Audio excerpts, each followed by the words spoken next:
Okay, can we start? Yes, sir. Yes, sir. Yeah, Gaurav, tell me. Yes, sir. Good evening. I have two doubts, sir. One is like somewhere in the videos you have mentioned that from the year 1947 to 1970, we in India were kind of inclined to Mr. Durkheim, and after 1970, we were mostly inclined to Marxian concept. Can you please throw some light over it? Yeah, this is part of your paper too. Oh, okay. Okay. Yeah, because when we discuss about Indian sociology, that I don't know where I have mentioned, in what context you have read this. None of the PDFs that we have discussed so far, it is there. It was there in the platform video in this same in Emile Durkheim concept. It was there. So.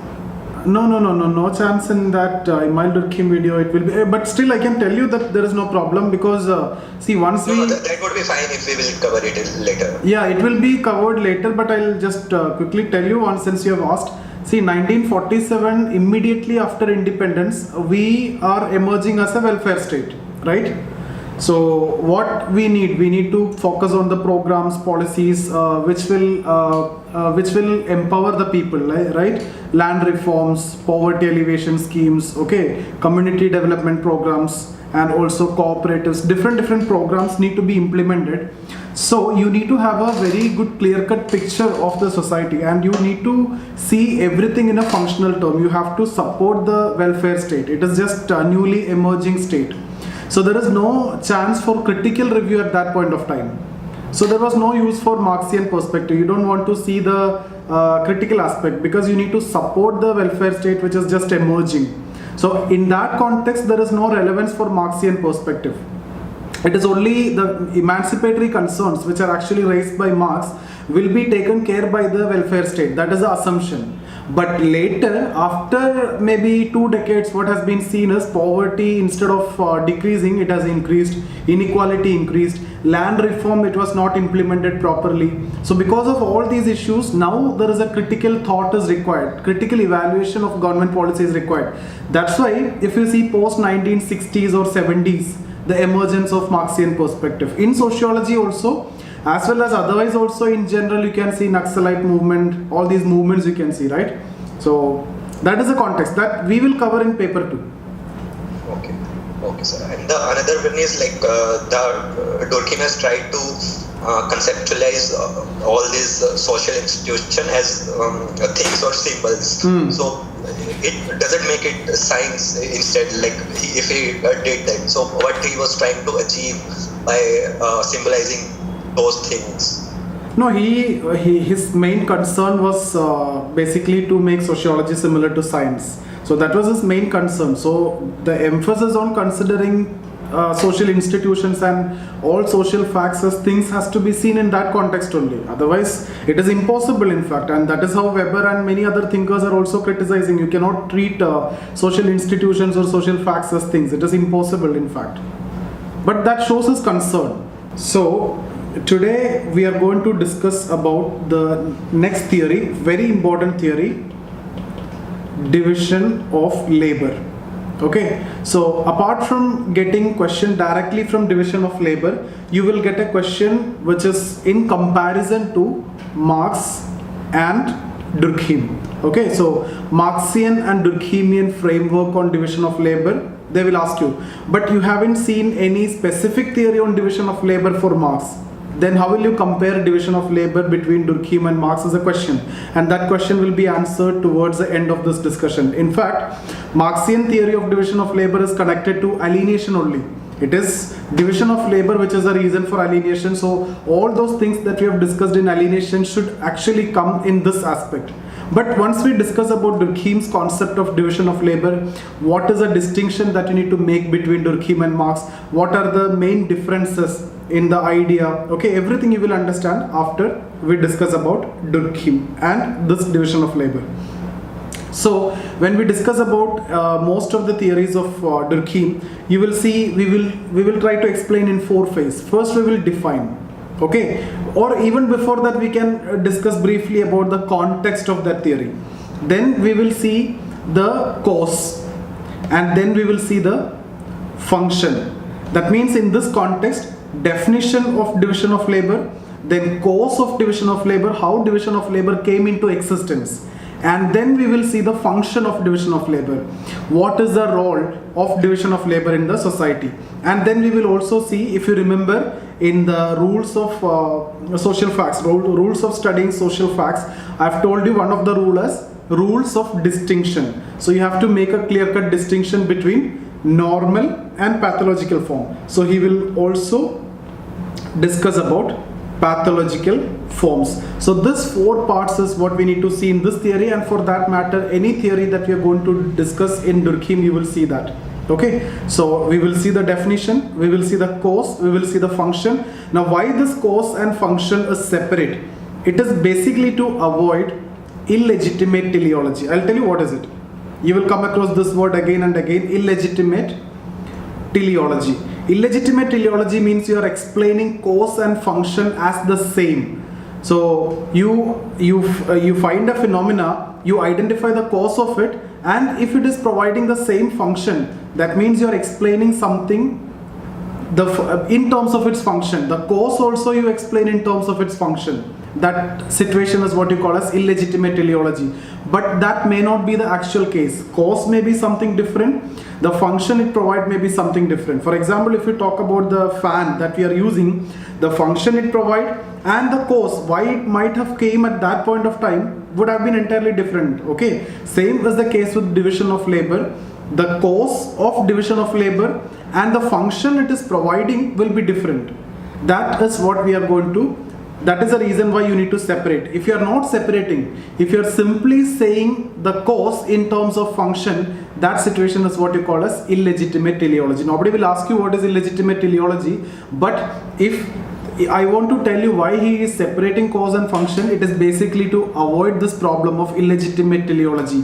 And most of the functionalists are actually suffering or accused of having this illegitimate teleology, because most of the functionalists explain the cause of any phenomena in terms of its function. But Durkheim, you can see he is separating the cause and function. So he first explained cause and then function. So he is not explaining the cause in terms of its function. Both are separate for Durkheim. Thereby he tried to solve this particular problem of illegitimate teleology. When we discuss about illegitimate teleology, it is nothing but identifying or explaining cause in terms of function. That is just a shortcut. That's not the case in all situations. Okay, so this is what we are going to do. Definition, cause, function, pathological form. This has to be your answer. And then you need to also see the criticisms, and criticism, like what we have done in case of Marx, we will discuss towards the end as the critical analysis of all the theory. Now once we start with this discussion, the context, the main context of this discussion is actually Durkheim observed that the context, if you see, Durkheim observed that the modern society is so much heterogeneous, right? We all are heterogenetic people. We all are different in many aspects. We all are different. So there is no homogeneity between the people in the modern society. The society is very complex, okay, modern, and people have different aspirations, and there is no uniformity. There is total complexity and complete heterogeneity. But you see, we all are together here. Why? What is the reason why this togetherness is there? So that is what Durkheim also understanding. In modern society, people are so much heterogeneous, and there is no homogeneity. The society is very complex. So much of competition is there, but still people are together. People are working together. Why?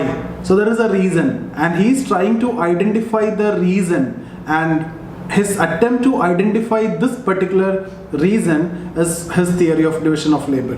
Okay, so what is the context? The context is in modern society, despite the fact that the society is very complex and modern and also heterogenetic, but still people are together. Why? Which force binds the individual together? Which force binds the individual together? So he is trying to answer this particular question. Which force is binding the individual together will culminate into the theory of division of labor.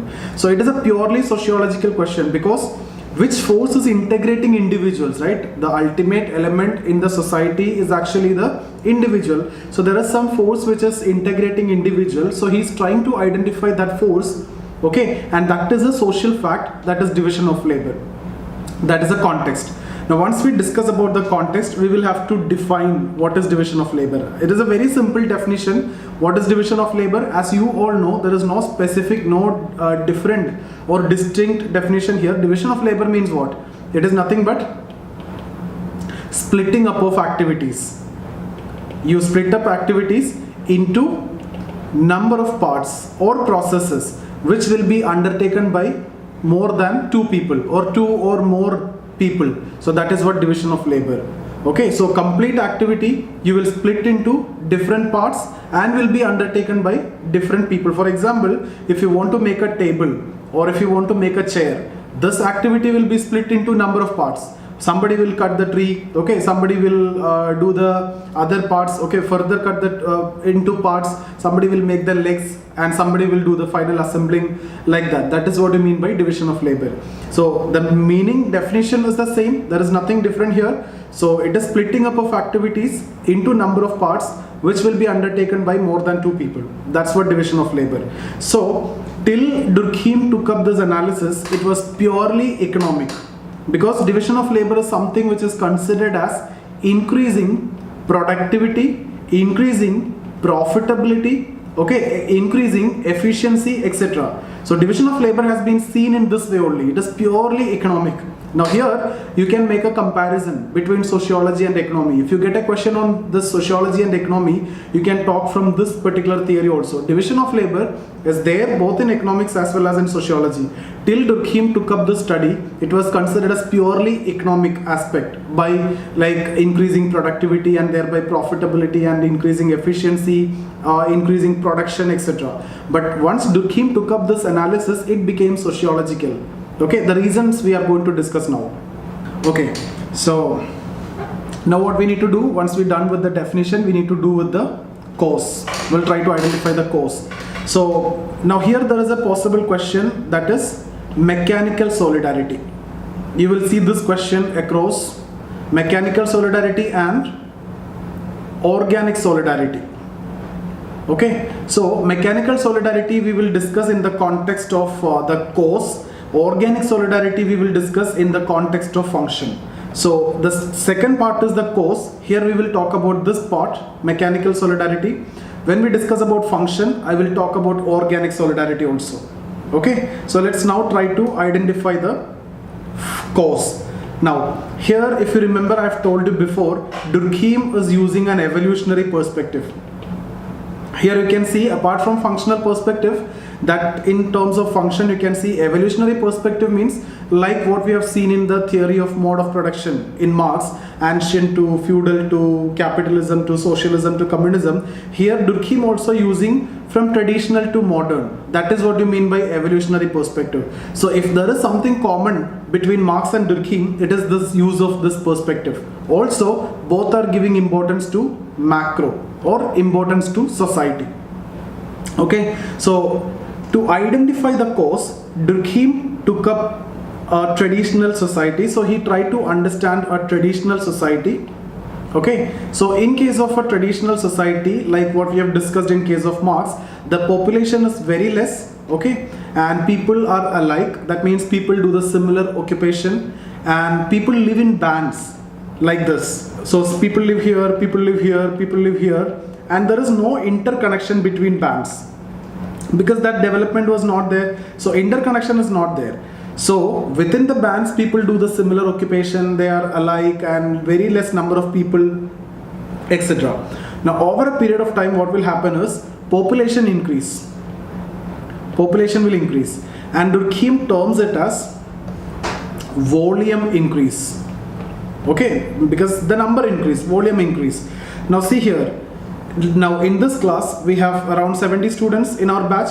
So initially, let's suppose if there are 30 students, or let's say if there is only 10 students, and 10 students all are, let's say, male, okay, no female is there. So it can be very informal. I can come, I can talk, whatever we want we can discuss, and there is not much rules and regulations are required.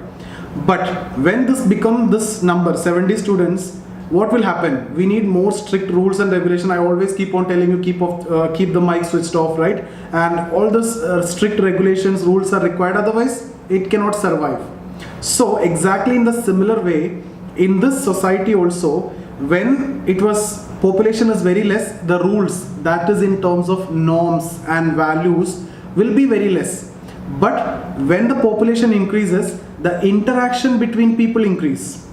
Okay, when interaction increases, there need to be norms and values which has to be followed, right? So how to interact with people, etc. So norms and values also will increase.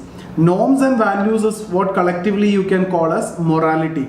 See, there are different meanings. We will discuss this in detail in ethics module. But here, in this context, norms and values is what you understand as morality. So,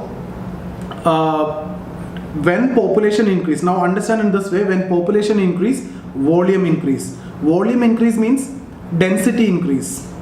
Okay, and which density increase? I could say moral density increase. Moral density means it is all about norms and values. Why norms and values are increasing? Because when population is increasing, Alright, please don't disturb now. What is the problem, Sudesh? Tell me. Sir, if the number of individuals increases, then material density will increase. Now, moral density means communication between individuals. Material density, I'm coming to that. No, sir, you said that now if number of individual increase, then moral density increase. Yes, moral density will increase. Material density, I'm coming to material density. Moral density will increase. Because moral density means norms and values. Okay, sir. Means communication between individuals. Communication between individual increase means the rules, regulations, norms, values will increase. Increase or not? Okay, sir. Then moral density will increase or not? Yes, sir. Yeah, then? Okay. Yeah. See, material density means the developments and all those things is what generally we are talking about. So, when the population is increasing, this is more important for us. Moral density will increase. That means interaction between people will increase. Okay, material density means within this structure, developments and all those things will be there, so that anyway will increase, communication and everything will increase. So Durkheim terms, when population increases, that means volume will increase. Volume increase means what will happen? The interaction between people will increase. For example, in this class itself, when 10 students are there, if you consider, the interaction will be very less. 30 is there, interaction will increase. 70 is there, interaction will be so high, right? So when the interaction is so high, the norms, values, the rules which is required should be more. Okay, that's what you mean by moral density. Norms and values is what you consider simply in terms of morality. Okay, what exactly is morality? What are values? What are morality? Don't get into that at this point of time. That is a different question in ethics. But here we just need to say only at once morality, okay, or moral density increases. So this is what I'm saying. When population increase, what will happen? This is what Durkheim referred as volume increase. Then what will happen? Moral density increase. Moral density means what? It is basically nothing but the interaction only. Okay, so interaction will increase. See, now when the interaction increase, earlier people were living in bands. I've told you, people were living in bands like this, different bands, and there were no connection between bands. Like between two villages, there were no connection. But now interactions are increasing, material density in terms of different advancements all are increasing. So what will happen is this barrier will not be there anymore. Now people will have access to activities performed in other bands. That means people can now interact within also and between bands also. So here there were people, now there is an interaction possible over a period of time. Okay, so let's suppose you have a doctor here. Now every member, before traditionally in the previous case, you have a better doctor here. Let's say in this A there is a doctor, B also there is a doctor, B there is a better doctor.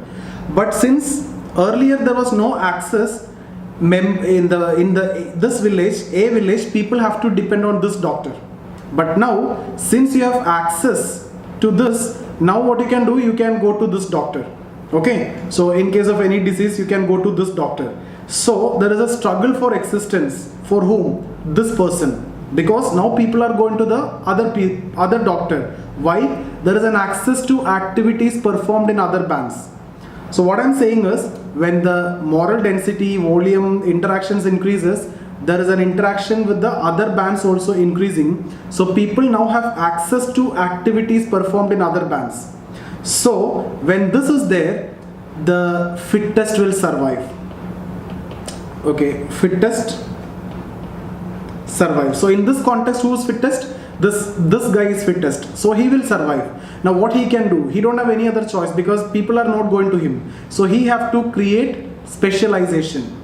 So he will have to specialize on some, he have to specialize on eye or skin or heart or ENT, like that. Okay, so if at all he need to survive, he need to specialize. So basically this led to specialization. What led to specialization? This fittest will survive concept. Okay, now the access to activities performed in other bands is there. So the fittest will survive. Okay, and this person cannot survive within the existing job. So he have to be very specialized. Then only he can survive. So if he gets specialized in, let's say, eye, then if there is a problem with eye, people will go to this person only.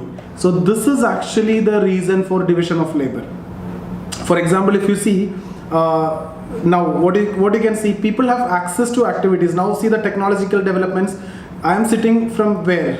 Kerala. You have activities performed in Kerala. Earlier you never had. I think only one student who is in this batch is from Kerala. Otherwise all of you are from different parts and not even from south, right? Most of you are from north only.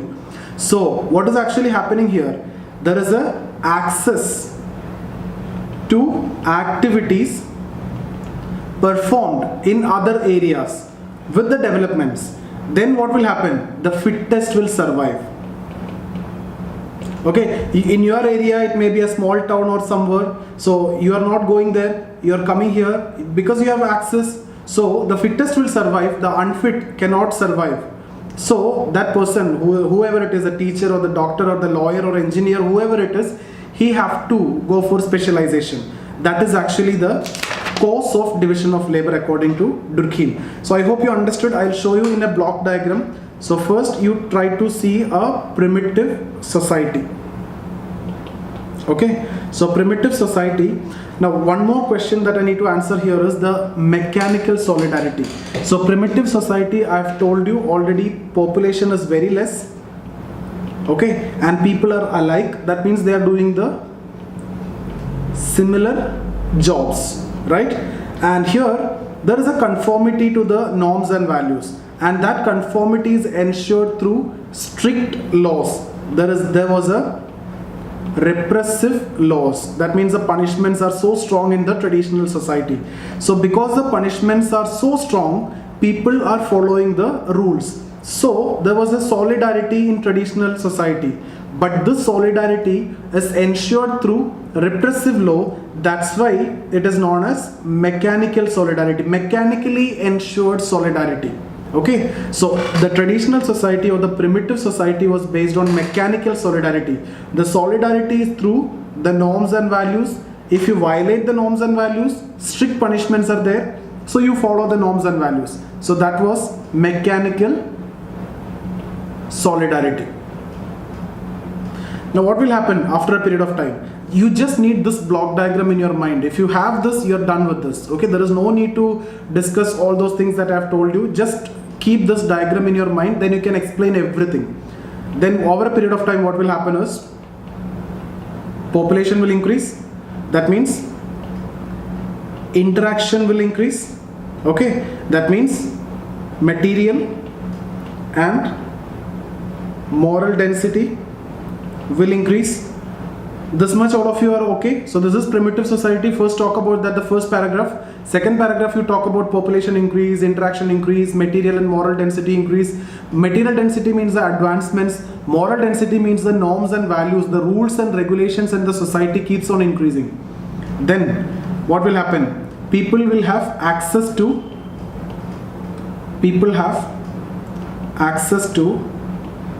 activities performed in other bands. I'm not writing it completely. Like now you can attend the classes from Kerala, directly you're attending from Kerala, sitting somewhere, right? So you have the access to activities performed in other bands. That means you have access to attend any class, Kerala or Tamil Nadu or Karnataka or any state, you can have access. So what should be the outcome here? There will be a struggle for existence in present occupation. So there will be a struggle for existence in the present occupation. Now all teachers will face some problem because everybody will struggle, because students will only go to the fittest teacher, right? So if you see the outcome of this, outcome will be what? The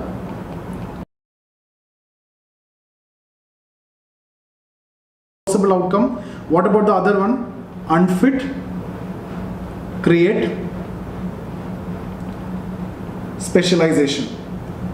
Okay, and this together is what you call as occupational specialization, and this is what actually division of labor. So I repeat it again. If you have any doubt after that we can discuss. Primitive society, which was based on mechanical solidarity. Mechanical solidarity means the solidarity is created mechanically through repressive laws. You are supposed to follow the laws. That's why there is a solidarity. Then population increase, interaction increase, material and moral density will increase. People have access to activities in other bands. So you think logically, what will happen? What is the ultimate result? There is a struggle for existence in present occupation. So if you see what is the cause of division of labor, cause of division of labor is this: struggle for existence in present occupation. That's why people becoming specialist.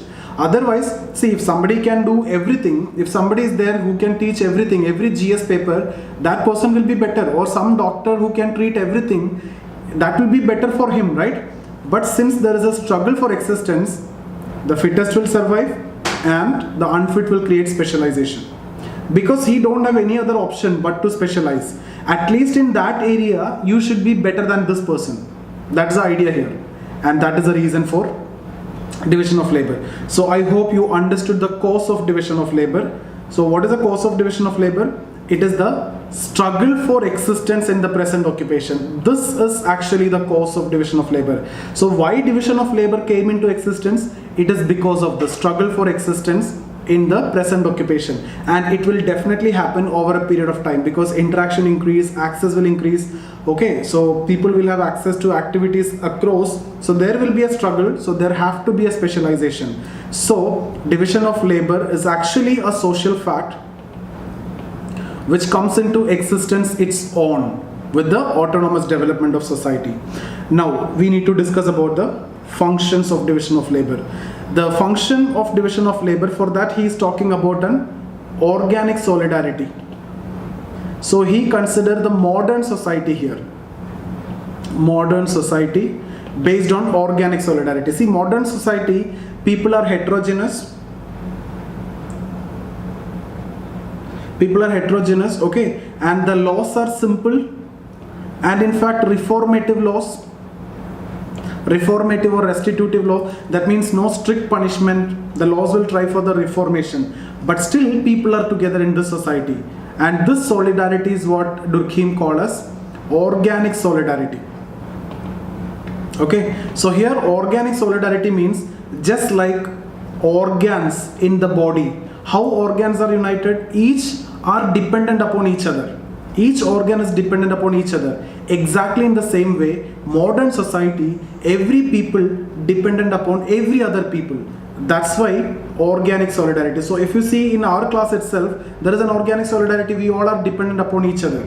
Okay, you depend on me, I depend on you. So it is a organic solidarity.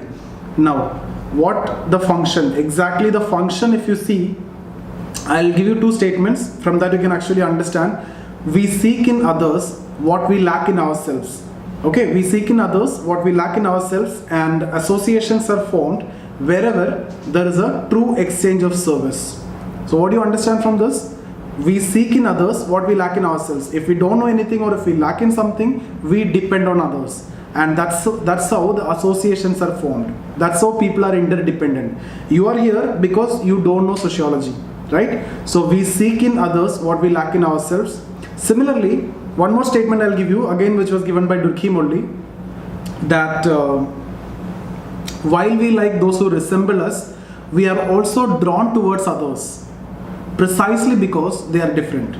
I hope you understood. We like those who are similar to us, okay, those who resemble us, but at the same time we are also drawn towards others because they are different. That means they have different things to offer to you. So then what do you think is a function of division of labor? It is basically integration. Division of labor integrating the individual in the society in terms of what? Interdependence. The modern society is based on interdependence, and this is actually fulfilled by division of labor. Because of that, there is an integration in the modern society. So the modern society, which is very highly heterogeneous, very complex, there is no repressive law, but people are united, people are integrated, people are ready to work together because of division of labor, because people are interdependent. Nobody have everything.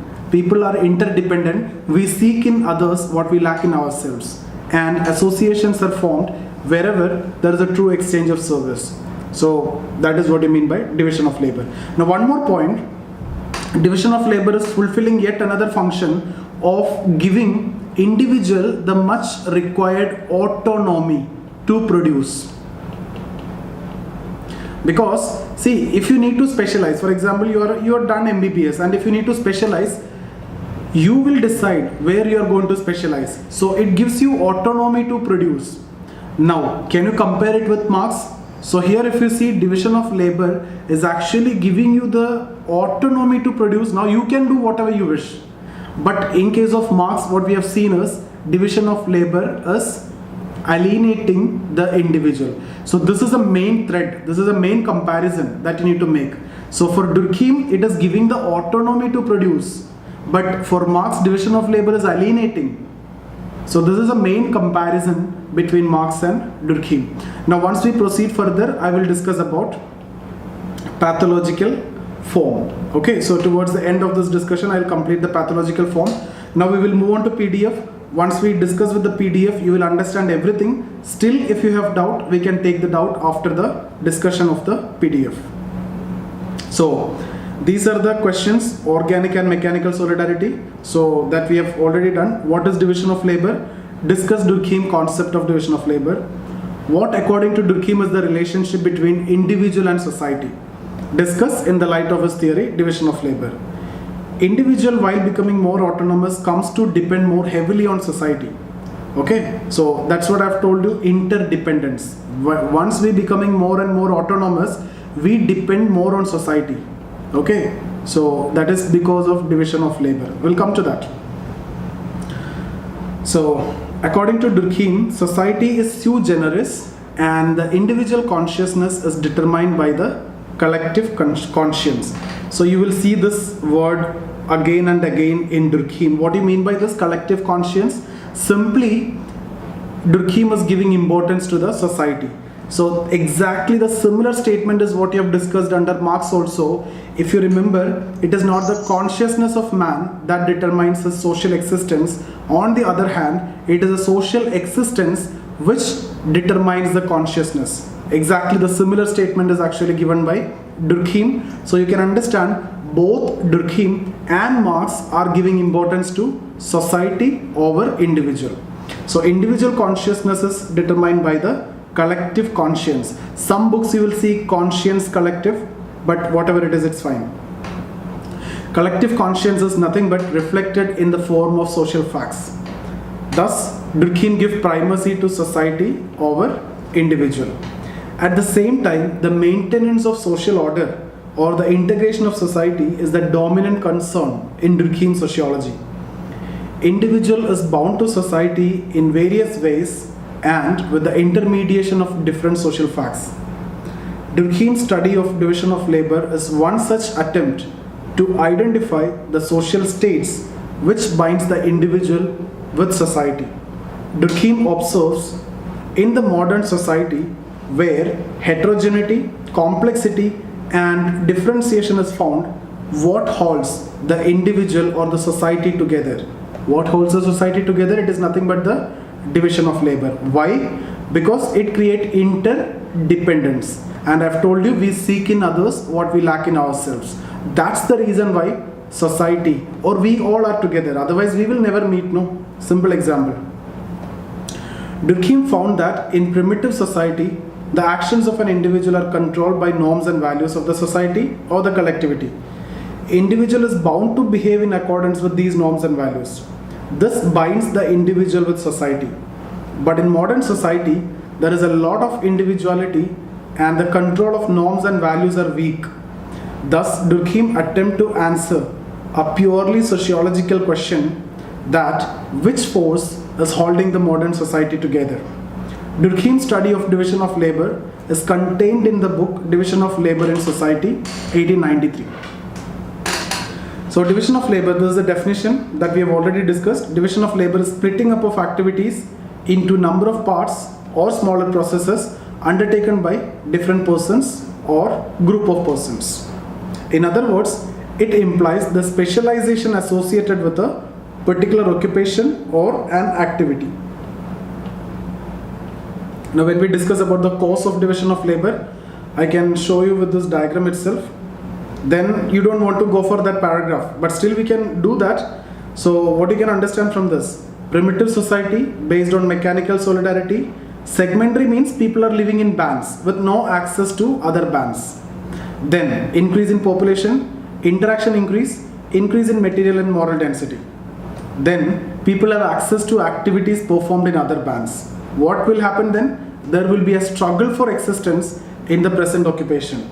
So the logical conclusion, fittest will survive, unfit will have to create something new. That lead to division of labor. So this simple diagram, just focus this and keep this in mind. You have done with the course. There is no need to read any textbooks or anything, and you won't find this kind of diagram anywhere also. Durkheim examined the cause of division of labor by using an evolutionary perspective. So I hope you understood why we are talking about this evolutionary perspective. So while discussing the cause, we are talking about traditional, and when we discuss about function, we are talking about modern society. That's why evolutionary perspective. So comparing primitive society with modern society, that's what. Establishment of cause is one of the pillars of Durkheim's methodology. His emphasis on separation of cause and function, he emphasized on separation of cause and function in order to avoid illegitimate teleology. So I hope you understood what I mean by this. Durkheim developed a dichotomy of primitive and modern societies, and by using an evolutionary perspective, he goes on to establish the cause. Okay? According to him, primitive societies are based on mechanical solidarity. People perform similar occupation and are alike. Population is very less, and the interaction between people are within particular segment. That means bands. His conception of primitive society is segmentary, where people live in bands with less interaction between different bands. The law in such society are repressive, and people conform to collective conscience is very strong. Because repressive law, you have to conform, otherwise there will be strict punishments. With time, population within segment increases, which Durkheim referred to as increase in volume. This results into increased interaction between people. As the number of interaction increases, moral density increase. So I hope you understood this. Number of interaction increase means more rules required for the interaction, more norms, values, etc. should be there. According to Durkheim, increase in number of moral values is the representative of increase in interaction between people. Thus, he concludes, as the volume of population increase, the moral density increase. This results in people having access to activities performed in other different segments, and this initiated the process of struggle for existence in the present occupation, as increased material density and moral density lead to competition. The logical result of this situation, according to Durkheim, is the fittest survive in the present occupation and the unfit will create new specialization. This result in ever increasing occupational specialization, and thus ever increasing division of labor. let's look into the function. So here he talk about organic solidarity. For delineating the function of division of labor, Durkheim develops a conception of modern society which characterized by, you can see exactly the opposite, large population, high moral density, and is very complex. The collective conscience is very low because of high material density. These societies are secular in nature and the supreme value is attached to individual. Current society, the types of laws were reformative or restitutive. In these societies, division of labor is very high and manifested in terms of high degree of occupational specialization. In such societies, people are highly interdependent upon each other, and the interdependence is functional. That's why function of division of labor. According to Durkheim, it is the division of labor which induces functional interdependence and is responsible for organic character of society. What do you mean by organic character of society? Because society is functioning like, human body. Different organs have to work together. Then only system will function. Exactly in the similar way, society also have to function. So people are connected just like the way the organs are connected in the body. Okay? Thus modern society is based on an organic solidarity which is due to the high division of labor. Further, Durkheim validates his explanation in terms of similarity and differences. In other words, in his words, while we like those who resemble us, those who are similar to us, we are also drawn towards those who are different. Why? Because they are different. In other words, we seek in others what we lack in ourselves. And associations are formed wherever there is a true exchange of services. In short, wherever there is a division of labor. According to Durkheim, modern society is based on mass production. As the needs increase, further specialization is required. In order to undertake specialization, a degree of individual autonomy is required. That is, an individual must be free to create. Thus, division of labor fulfills yet another function of granting the individual the much required autonomy to undertake specialization.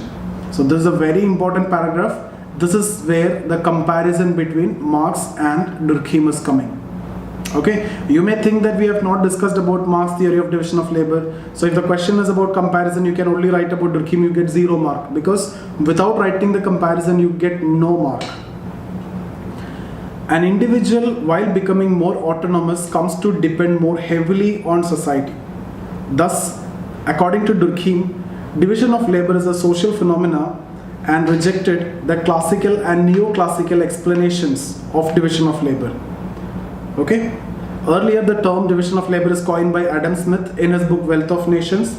According to this, division of labor fulfilled the function of maximization of production, increasing productivity and profitability. We are not concerned about this. These schools understand industrialization or increase in occupational specialization in the context of the need for mass production. Durkheim claims that division of labor is social as it is not only confined to occupations but permeates through each and every aspect of social life. Moreover, division of labor is present since ancient times, and what has changed is only the degree. Thus he concludes that it is a social fact which has come into existence out of the autonomous development of society and is sui generis. Finally, he claims that the function of division of labor is not purely economic but social. Further, Durkheim also identifies abnormal forms of division of labor. So that's what we need to do now. Before discussing about abnormal forms, any doubts if you have, I can take 3 minutes, I can take 3 or 4 questions, then I will complete abnormal forms. Otherwise it will be difficult for some of you. So I'll take 2-3 questions now, and then after completing the abnormal forms, we can discuss further. Yeah, tell me. I want to understand the first box again, sir. Which one? Primitive, sir. Basically, that what is exactly mechanical solidarity with some kind of example, sir? Mechanical solidarity, the solidarity is not created. It is purposely created because of rules and regulations. People are supposed to follow the norms and values. Otherwise, you will be punished. That's why it's called mechanical, sir. That's why mechanical solidarity, mechanically ensured solidarity. There is a unity, but it is ensured mechanically by following rules and regulations. Okay, but in the second one, it's interdependence. That's why it's organic. Yes, interdependence. Okay. Yeah, the other question, Anjali, what you're asking us, I have told norms and regulations were whatever it is less, but whatever is there, it is very strict. Yeah, Gaurav. Sir, sir, can you explain Marx and Durkheim's division of labor under one context? I will explain because that is a potential question. Okay. See, what Marx is talking about is alienation. In which context Marx is talking about alienation? If you remember, alienation from the process of production. What is the alienation from the process of production? Because you are alienated. Why? Because the process of production is not defined by you. Division of labor is there, and you are just manning or you're just controlling the machine. You don't have any other role. So you don't have any choice to express your creativity. You are not having any autonomy. You are just controlling the machine. So you don't have any role to express your creativity. You are alienated. That we are clear from the previous discussion. Okay? Yes. Now today what Durkheim says is when division of labor, when division of labor is there, it is the individual who decide where you need to work. For example, you completed MBBS. Then after that, what you want to become? Which specialization you need to undertake? It is the individual who is deciding. So when division of labor is there, individual is getting that freedom. Okay, so it is actually giving that autonomy to the individual. But understand, these are two different perspectives. People will see one in functional term, the other person will see in a conflictual term. That's it. Okay, sir. Okay. Yeah. Hello, sir. Tell me. Sir, in last paragraph, there is the line, division of labor is present since ancient times and what has changed is only the degree. Sir, how is degree is related to division of labor here? No, this is what somebody was also asking before. There were some small people are doing similar kind of occupation, but still some kind of division of labor, some kind of interdependence was there in the primitive society also. But over a period of time, if you go further, you can see each and every aspect, it is division of labor. Everywhere it is increasing, each and every point, even within medicine itself, different fields are emerging every day, no? Even within engineering also you can see every day different fields are emerging. So the degree is actually changing. Okay. Tell me, Gaurang. Sir, when the collective consensus alone, because of Louder. it is noted that because of high material density, the collective consensus is locally defined. Because of material? Because of high material density, the collective consensus is low. Yes, understood. See, what will happen is over a period of time, the advancements, the technology, that is what you mean by material density mainly. That we have already discussed in Marx, what is the material context and everything, right? So what will happen is when all these advancements and society, you turn off your mic if you asked your question. Yeah. When the society is improving, when the material density is changing, your connection with society actually keep on reducing. You see the following norms and values, the kind of society, for example, if you think about society before mobile phone and society after mobile phone and internet. So how much change is there? That is what exactly you're talking about here. In the traditional society, you might be following all the rules and regulations which were taught by your parents or your religion or etc. But now that may not be the case. Totally, you may not follow that. So the role of collectivity is actually coming down, and individualism is more and more nowadays. That's what you mean by that sentence. Okay, now I'll discuss about abnormal forms, and then again we can come back to the doubts. Okay, so otherwise it will be difficult for some people. Now, abnormal form, there are three abnormalities that he termed like this: anomie, division of labor; inadequate organization, forced division of labor. So that name itself will help you to understand. For example, forced division of labor. Forced division of labor means you are forced to do something. That means it is not functional. For example, you want to become an engineer, but your father will send you to medicine, right? This is what you mean by forced division of labor. This is not functional because you cannot do anything good for that profession if that is forced division of labor. Similarly, inadequate organization. If the work is not properly organized, then again it is not functional. Anomie. Anomie means, this word itself will tell you, anomie means normlessness. You are not following the norms. Widespread disobeying of norms. That's what anomie. So anomie division of labor means you are not following the norms and values. For example, you can talk about false and fake advertisements, etc. All these are anomie division of labor. Anomie means, I've told you before, when you violate norms, that stage is what anomie or deviant activities. That's what anomie stage. Okay, so we'll go through the PDF.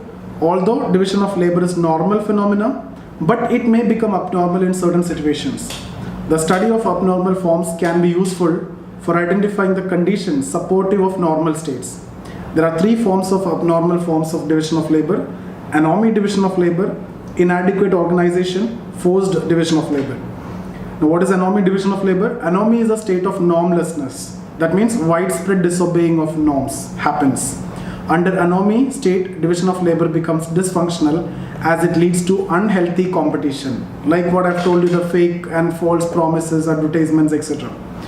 Inadequate organization, that name itself will tell you, if the work is not properly organized, it may lead to conflict and tensions at the workplace. Forced division of labor, to produce solidarity, it is not sufficient that each individual has its specialized task. That is not enough. What is required? It is necessary that the task should be appropriate for him. So the forced division of labor is thus consequences of that structural condition in which the distribution of social function does not correspond to distribution of talent. So my talent may be here, but if I am doing this, then this is not functional. If my talent is this and I am doing this, this is functional for society as well as for individual. Okay, so it produces stress and tension. For example, Indian caste system. Okay, so the study of abnormal form culminates into Durkheim's conception of socialism. This is again very important. So what is Marxian idea of socialism? Capitalism to socialism, there will be a revolution. But Durkheim not talking about revolution. Marx, there is a change of mode of production, complete change, qualitative change. But Durkheim says the socialism can be based on maintenance of division of labor in the normal state. So maintain here itself. There is no need of revolution.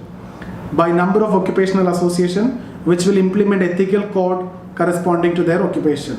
This will prevent anomie state, first one, organizing it properly, and forced division of labor also can be prevented. So that is how Durkheim's solution to the problem. Durkheim's solution to the problem is within society. Marx, change in society. So this is how you can represent the mechanical and organic solidarity. So mechanical solidarity is coming down with time. Organic solidarity is increasing with time. Okay? Yeah, that's about the theory of division of labor. Can you please explain the last paragraph? Last paragraph, what I'm saying is, what Marx says, capitalism to socialism, there should be revolution. And this should be qualitative change. But what Durkheim says is, some changes need to be there in the system. If there is a anomie division of labor, if there is any problem, some maintenance can be done. Maintenance can be done within the system. There is no need of revolution or qualitative change. Maintenance can be in the form of ethical code, etc. by the association, like doctors association. They will say that these are the codes, these are the things, these are the rules that the doctors need to be followed. So it can be prevented. This anomie division of labor, etc. That's what it is written here. Thank you. Yeah. Now, any doubts? Now I can take all the doubts, no problem. So can you explain the inadequate organization part, how that leads to dysfunction? Inadequate organization, tell me what you mean, what is the word meaning of, what you understood from inadequate organization? So basically that some form of organization in terms of the relationship between the individual and their work is not proper. No, no. It is in a workplace, if the work is not properly organized. It is like work is not properly organized. Then who will do what, etc. Give an example. Like for example, in a factory, A have to do this, B have to do this, C have to do this, right? So if this is organized, then division of labor is considered good. But if it is not organized, then between them conflict will be there. B will say you have to do this, A will say you have to do this, like that. I mean, inefficiencies in the process itself. Yes. Tell me, Gaurav. Sir, one last question, sir. Sir, there was a question related to a short note, which is that a short note on division of labor and the differentiation of social structure. Division of labor and? Division of social structure. How do you attempt this, sir? Division of labor and what is that second word? So, what is the differentiation of social structure? Yeah, the social structure. Social structure means it is a society only. So how division of labor is connected to society? That is what you need to discuss here. So it is integration. That is the main role. Solidarity of both types. Yeah, mechanical solidarity, organic solidarity, how it is changing, and all those things has to be there in your answer. And the functional part of division of labor. That is what you mean by solidarity, actually. Yes, sir. Okay.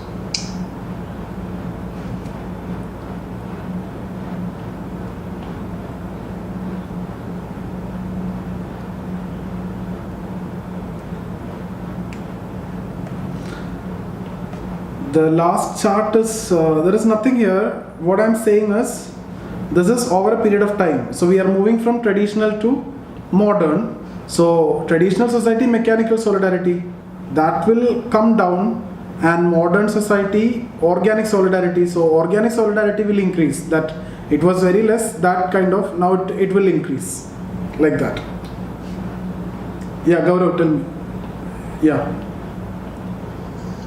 Sir, when we say that Marx has saved capitalism, the theory of this division of labor from Durkheim kind of say that this is good for that it has saved capitalism. Then why we are more inclined to Marx? No, like that he has saved capitalism. no. That is he has given like that should be based upon talent. No, these things we can't generalize. No, we are writing all these. These are our interpretations. So based on the context, based on the question, we will write that. It is our interpretations. So we are writing in the Marxian context. We need to write some relevance or contribution. So we wrote that. In Durkheim's concept or in context also, we will write similar to that. Can we also say that he has also? Yeah, can we say that he has also somewhere saved it? Like as he said that the division should be based upon the talents and what the task per person can perform better. So that also is going on in the current society. Praveen, can you remove that? What are you doing here?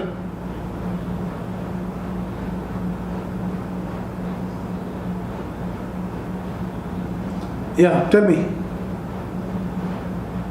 Sorry, Gaurav, tell me. Sir, I was asking that. Yeah, I was asking that can we say that Durkheim also played some role in saving capitalism? No. Durkheim was not talking about capitalism. No, in Marxian context, he is only stressing on capitalism. That's why we said that. It is not about saving capitalism or anything. That is entirely different context. Okay. Yeah. So this theory is very simple. Just go through it once. In case if you have any doubt, we can discuss. Modern society or secular means secular benefits like individualism. That is what you mean by secular society. Individualism is more important. Individualistic needs and requirements, not the collectivity.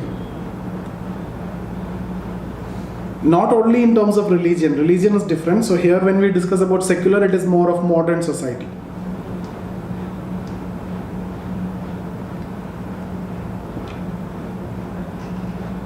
Okay, we'll stop here.